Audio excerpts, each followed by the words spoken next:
ছাত্ৰ ছাত্ৰীসকল আজিৰ এই ভিডিঅ'টিত আলোচনা কৰিম ক্লাছ 10ৰ মেথামেটিক্সৰ ফাৰ্ষ্ট ইউনিট টেষ্টৰ এখন কুৱেশ্যন পেপাৰ।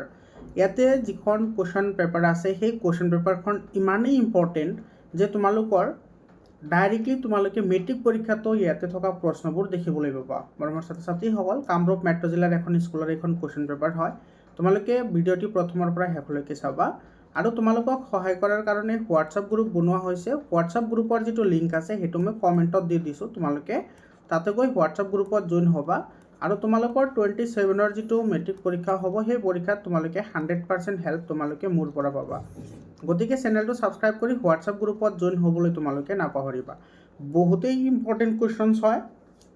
তোমালোকে কুৱেশ্যন পেপাৰখন চালেই গম পাবা। আমি গোটেইখিনি সলিউশ্যন কৰিম। ইয়াতে চব প্ৰথমতে কি কৈছে আমাৰ, যদি √tan θ - 3 = 0, then what is the value of sec square θ? তেতিয়াহ'লে sec square θ ৰ ভেলু ওলাবলৈ দিছে। একেবাৰে চিম্পল হয়। এইটো আমি কৰিম কেনেকৈ ইয়াতে লক্ষ্য কৰা। ইয়াতে যিটো তোমাৰ tan θ আছে এইটো মাইনাছ কি আছে √3 আছে, তো -3টো আমি সিফালে লৈ যাম। তো ইয়াতে থাকিব তোমাৰ √3 tan θ = কি হ'ব, 3 হ'ব, হয়নে নাই? গতিকে ইয়াৰ পৰা যদি আমি tan θ ৰ ভেলু যদি ওলাওঁ তেতিয়াহ'লে এইটো হ'ব তোমাৰ 3/√3। এতিয়া তুমি ভালদৰে লক্ষ্য কৰা 3/√3 যিটো আছে, যিটো আমাৰ 3 আছে সেইটোক আমি √3 × √3 লিখিব পাৰোঁ, আৰামছে লিখিব পাৰোঁ। আৰু তলত আছে 3। এতিয়া চোৱা, এই √3 আৰু √3 কেঞ্চেল গৈ ইয়াতে আমাৰ থাকিব অনলি √3। ঠিক আছে, তো এতিয়া আমি ইয়াৰে স্কুৱাৰ কৰিম। আমি স্কুৱাৰ কিয় কৰিম অলপ পিছতে তোমালোকে গম পাবা। tan স্কুৱাৰ θ = কি হ'ব, এইটো হ'ব √3 হোল স্কুৱাৰ হ'ব। তো হোল স্কুৱাৰ হ'লে স্কুৱাৰ আৰু ৰুট কেঞ্চেল গৈ থাকিব কি 3। অৰ্থাৎ tan স্কুৱাৰ θ ৰ ভেলু পালোঁ আমি কিমান, 3। এইখিনি বুজি পাইছা? এতিয়া চোৱা, আমি ইয়াতে এটা আইডেণ্টিটি এপ্লাই কৰিম। সেইটো আইডেণ্টিটি আমি সকলোৱে জানো। কি জানো এইটো, যে sec স্কুৱাৰ θ - tan স্কুৱাৰ θ = তোমাৰ কি হয়, = 1। এইটো আমি জানো। গতিকে আমি ইয়াতে এই ভেলুকেইটা পুট কৰি দিম, আমাৰ এনচাৰ আহি যাব। চাবা, এটা আহিব তোমাৰ এইটো sec স্কুৱাৰ θ - tan স্কুৱাৰ θ ৰ ভেলু কিমান, 3 = কি, 1। বুজি পালা? গতিকে ইয়াতে আমি পাম sec স্কুৱাৰ θ = এইটো আহিব 1, আৰু এই যিটো -3 আছে এইটো ইফালে লৈ আহা তো পজিটিভ হৈ যাব। তো এইটো হ'ব কিমান, 3 + 1 4। তো এইটো চাইডটো তোমাৰ বি অপশ্যনটো যিটো আছে সেইটো আমাৰ কাৰেক্ট অপশ্যন হ'ব। বহুতেই ইম্পৰ্টেণ্ট কুৱেশ্যন হয়। তোমালোকে হোৱাটছআপ গ্ৰুপত জইন হ'বলৈ নাপাহৰিবা। হোৱাটছআপ গ্ৰুপৰ যিটো তোমাৰ লিংক আছে সেইটো মই কমেণ্টত দি দিছোঁ, তোমালোকে চাই ল'বা। আৰু 2027ৰ যিটো মেট্ৰিক পৰীক্ষা হ'ব সেই পৰীক্ষাত তোমালোকে 100% কেনেকৈ স্ক'ৰ কৰিব পাৰা গোটেইখিনি মোৰ চেনেলতে তোমালোকে পাই যাবা। 2 নম্বৰ কুৱেশ্যনটো চোৱা, ইয়াতে কি কৈছে, HCF of smallest prime number and smallest composite number. ইয়াতে চোৱা, আটাইতকৈ সৰু যিটো মৌলিক সংখ্যা আছে ইয়াতে লক্ষ্য কৰা। আটাইতকৈ সৰু মৌলিক সংখ্যাটো কিমান, 2, এইটো আমি জানো। আৰু আটাইতকৈ সৰু যিটো যৌগিক সংখ্যা, কম্পজিট নাম্বাৰ মানে যৌগিক সংখ্যা, সেইটো হৈছে কিমান, 4। এতিয়া মৌলিক সংখ্যা আৰু যৌগিক সংখ্যা কাক বোলে সেইটো তোমালোকে জানাই। যৌগিক সংখ্যা সেইবোৰ হয় যিবোৰ সংখ্যাৰ তোমাৰ দুটাতকৈ বেছি উৎপাদক থাকে, সেইবোৰক যৌগিক সংখ্যা বুলি কয়। আৰু মৌলিক সংখ্যা সেইবোৰক কয় যিবোৰৰ মাত্ৰ দুটা উৎপাদক থাকে, এটা 1 আৰু সেই নাম্বাৰটো নিজেই। এতিয়া এই দুটাৰ HCF ওলাব লাগে। এতিয়া চোৱা, 2ক আমি লিখিব পাৰোঁ 2 × 1, আৰু যদি আমি 4ক লিখোঁ তেতিয়াহ'লে এইটো হ'ব 2 × 2, মানে এইটো হ'ব তোমাৰ কিমান, 2 স্কুৱাৰ। এটা আমাৰ HCF লাগে, কি লাগে, HCF লাগে। আৰু HCF মানে আমি জানো যে কমন থকাবোৰৰ যিটো মিনিমাম পাৱাৰ আছে সেইটো এনচাৰ হয়। ইয়াতে চোৱা, স্কুৱাৰ আছে আৰু ইয়াতে 2^1 আছে, গতিকে 2^1 হ'ব ইয়াৰ এনচাৰ, মানে 2। এটাৰ এনচাৰ হ'ব 2। ক'ত গ'ল এইটো, এ নম্বৰ অপশ্যনটো কি হ'ব, কাৰেক্ট অপশ্যন হ'ব। বুজি পালানে? তাৰপিছত কুৱেশ্যনটো চোৱা, এইটো কৈছে if 5 is the zeros of polynomial x² - kx - 15, then the value of k। মানে তোমাৰ এই যিটো পলিনমিয়েল আমাৰ দিয়া আছে এইটো পলিনমিয়েল চেপ্টাৰৰ MCQ হয়। ইয়াতে 5 যিটো আছে সেইটো এইটোৰ এটা ৰুট হয়। তো যদি ৰুট হয় তেতিয়াহ'লে ইয়াৰে ভেলু বহালে আমি 0 পাম। অৰ্থাৎ এইটো তোমাৰ কি হ'ব, 5², অৰ্থাৎ ইয়াতে এক্সৰ ভেলু 5 দিয়া আছে। এক্সৰ ভেলু কিমান, 5। তো এইটো হ'ব 5² মাইনাছ কি হ'ব, মাইনাছ হ'ব তোমাৰ এইটো 5k, মাইনাছ কি হ'ব 5k, হয়নে, কাৰণ এক্সৰ ভেলু 5 হয়। আৰু -15 = কি হ'ব, 0। এতিয়া এইটো কেলকুলেশ্যন কৰা, এইটো হ'ব 25 - 5k, আৰু এইটো হ'ব -15 = 0, হয়নে নাই?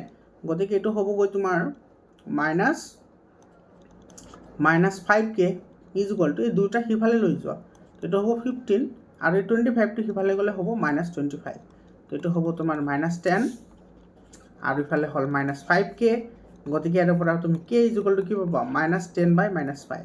দ্যাট ইজ 2 এইটো মাইনাছ মাইনাছ কেঞ্চেল যাব তো এইটোৰ ভেলু হ'ব 2 এইটো এই নম্বৰ অপশ্যনটো কি হ'ব কাৰেক্ট আনসাৰ হ'ব বুজি পাইছানে ইয়াৰে পিছত চোৱা 4 নম্বৰ কুৱেশ্যনটো এইটো ষ্টেটিষ্টিক্সৰ কুৱেশ্যন হয় 4 নম্বৰত এটা তোমাৰ কৈছে মডেল ক্লাছ অফ ইণ্টাৰভেল এইটো মডেল ক্লাছ ওলাবলৈ দিছে চোৱা মডেল ক্লাছ কোনটো হয় যিটোৰ ফ্ৰিকুৱেঞ্চি মেক্সিমাম হয় এটা মেক্সিমাম ফ্ৰিকুৱেঞ্চি 30 আছে গতিকে এইটো হ'ব মডেল ক্লাছ 150 to 200 এইটো কাৰেক্ট আনসাৰ হয় বুজি পাইছানে তাৰপিছৰ কুৱেশ্যনটো চোৱা ইয়াতে তোমাৰ কি কৈছে 5 নম্বৰ কুৱেশ্যনটো চোৱা সাইনৰ 30 ভ্যালু বহাবা সেকৰ 60 ভ্যালু বহাবা আৰু কট 45 ৰ ভ্যালু বহাই ক্যালকুলেশন কৰিবা এটো आंसर আহি যাব ঠিক আছে এটা একেবাৰে সিম্পল কোৱেশ্চন হয় কেৱল তুমি ভ্যালু কেটা মনত ৰাখিব লাগে 6 নম্বৰ কোৱেশ্চনটো চাবা আৰু এটো তোমাৰ 5 নম্বৰ কোৱেশ্চনটোৰ आंसर কি হ'ব তোমালোকে কমেন্টত জনাবা ঠিক আছে sin 30 ৰ ভ্যালু বহাই স্কয়াৰ কৰিবা সেকৰ 30 ৰ ভ্যালু 60 ৰ ভ্যালু বহাই স্কয়াৰ কৰিবা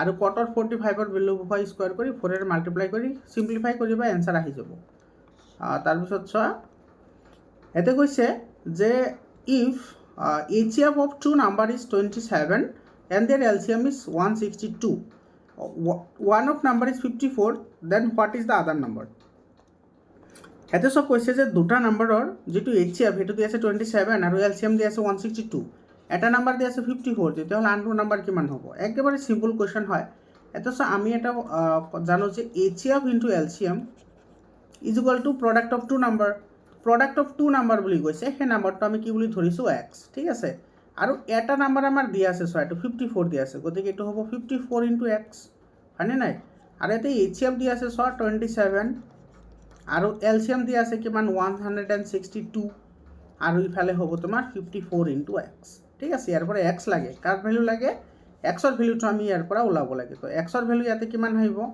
তো x = কি হ'ব 27 multiplied by 162 divided by কি হ'ব 54 হয়নে তো এটোৰে এটো যাব তোমাৰ কেইবাৰ দুইবাৰ কাৰণ 27 টু যাৰ এটো ইমান হয় আৰু 162 2 ৰে ডিভাইড কৰিলে যাব 81 টাইম তো এটোৰ आंसर হ'ব 81 এটো সৰ ডি অপচনত আছে গতিকে ডি অপচনটো কাৰেক্ট অপচন হ'ব আৰু এটো তো একেবাৰে সিম্পল কোৱেশ্চন হয় sin থিটা আৰু cos থিটাৰ ভ্যালু 45 ডিগ্ৰী হল ইকুৱেল হয় এটো তোমাৰ বি অপচনটো কাৰেক্ট অপচন হ'ব এটা সয় এজাৰশন ৰিজনিংৰ এটা প্ৰশ্ন চোৱা বহুত ইম্পৰ্টেন্ট কোৱেশ্চন হয় চাবা এতে এজাৰশনত কৈছে ইচ of the নাম্বাৰস √3 √3 and √3 plus √2 is irrational এটো তো কারেক্ট হয় সকলো তোমাৰ প্ৰাইম নম্বৰ সকলো প্ৰাইম নম্বৰ মানে যিবোৰ প্ৰাইম নম্বৰ আছে আৰু সেই প্ৰাইম নম্বৰৰ যদি আমি ৰুট লও তেতিয়া হলে হেবোৰ সদায় ইৰেশনাল হয় আৰু সাম কৰিলে ইৰেশনাল হ'ব লগতে মাল্টিপ্লাই কৰিলে তোমাৰ কি হ'ব ইৰেশনালে হ'ব ঠিক আছে গতিকে এটো তোমাৰ কি হয় কাৰেক্ট হয় আৰু সাম অফ এনি টু ইৰেশনাল নম্বৰ এটা সাম বুলি কৈছে ঠিক আছে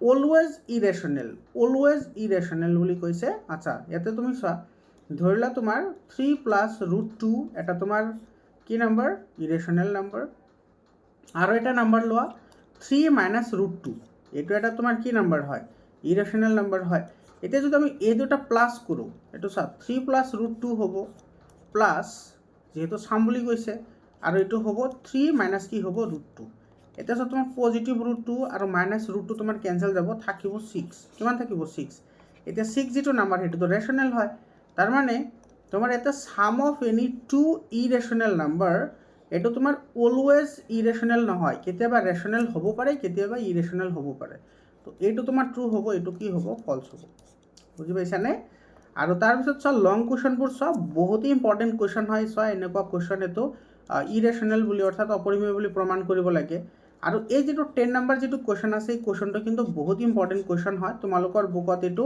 4 টু দি পাৱাৰ n আছে আৰু তোমালোকৰ এক্সাৰসাইজত আছে 6 টু দি পাৱাৰ n কিন্তু পৰীক্ষাত আহে 9 টু দি পাৱাৰ n আহিব পাৰে 11 টু দি পাৱাৰ n আহিব পাৰে যেনেকৈ ইয়াত আহিছে 12 টু দি পাৱাৰ n তো তোমালোকে যদি নিয়মটো জানা তেতিয়াহলে আৰামসে কৰিব পাৰা বহুতেই সিম্পল হয় এবাৰ আমি ডিসকাশন কৰিম বাৰু সামাৰ ভেকেশনত আমি গোটেইখিনি ডিসকাশন কৰিম তোমালোকে এক্সামটো দিয়া আৰু তোমালোকৰ এক্সাম শেষ হলে 7002824673 এটো নম্বৰত তোমালোকে মোক কোৱেশ্চন পেপাৰবোৰ পঠাই দিবা মই সলিউশন কৰি দি দিম ঠিক আছে তাৰ পিছত ছয় এটো তোমাৰ পলিনোমিয়াল ফৰ্ম কৰিব লাগে 11 নম্বৰ যেটো কোৱেশ্চন আছে এটো তোমাৰ থিলছৰ উপপাদ্যৰ পৰা দিছে বহুত ইম্পৰ্টেন্ট কোৱেশ্চন হয় আৰু এই কোৱেশ্চনটো তোমাৰ ছয় একেবাৰে ইজি কোৱেশ্চন হয় বাট ইম্পৰ্টেন্ট হয় এনেকুৱা ধৰণৰ কোৱেশ্চন কিন্তু আজিকালি পৰীক্ষাত আহে তাৰপিছত চোৱা এইটো ইয়াতে যিকেইটা কুৱেশ্যন আছে গোটেইকেইটা কুৱেশ্যন একেবাৰে ষ্টেণ্ডাৰ্ড কুৱেশ্যন হয় আৰু এইবোৰ কুৱেশ্যন কিন্তু তোমালোকে দেখিবলৈ পাবা হাফ ইয়াৰলি প্ৰি বোৰ্ড লগতে মেট্ৰিক পৰীক্ষাতো তোমালোকে দেখিবলৈ পাবা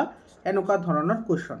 ঠিক আছে, গতিকে তোমালোকে এইবোৰ প্ৰেক্টিছ কৰিবা, তোমালোকৰ ইউনিট টেষ্টো ভাল হ'ব, হাফ ইয়াৰলিও ভাল হ'ব, লগতে তোমালোকৰ মেট্ৰিক পৰীক্ষাও ভাল হ'ব।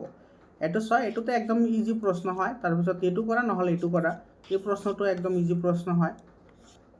তাৰপিছত এইটো চোৱা, ষ্টেটিষ্টিক্সৰ পৰা এইটো কুৱেশ্যন দিছে, বহুতেই ইম্পৰ্টেণ্ট কুৱেশ্যন হয়। এক্স আৰু ৱাইৰ ভেলু ওলাব লাগে ইয়াৰ পৰা, একদম চিম্পল মেথড হয়। আৰু চোৱা, এই যিটো কুৱেশ্যন হয় তোমালোকৰ কিতাপৰ এক্সাৰচাইজ 1.1ৰ যিটো 17 নম্বৰ কুৱেশ্যন আছে সেই কুৱেশ্যনটো এজ ইট ইজ কুৱেশ্যন আহিছে ইয়াতে, এই কুৱেশ্যনটো আহিছে ইয়াতে চোৱা 17 নম্বৰ কুৱেশ্যনটো বহুতেই চিম্পল কুৱেশ্যন হয়, বাট বহুত ইম্পৰ্টেণ্ট কুৱেশ্যন হয়।